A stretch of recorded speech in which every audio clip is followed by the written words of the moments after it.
আসসালামু আলাইকুম। কেমন আছেন? ভালো আছেন? বসে আছেন কেন?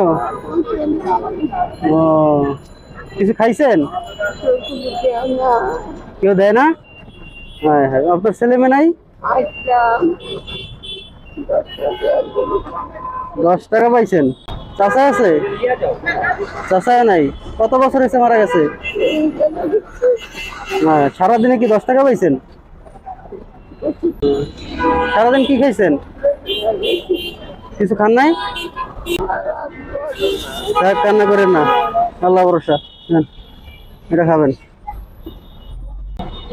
থাকেন কোথায়? আচ্ছা, খাইয়ে নিয়েন। হ্যাঁ, দোয়া করেন। আসি, আসসালামু আলাইকুম। ছেলে মেয়ে নাই দেখছেন? এই বয়সে কি করবে আর। দেখেন, এসব মানুষ হইলে একটু দিয়েন খাবারটা। আসি, ভালো থাকেন।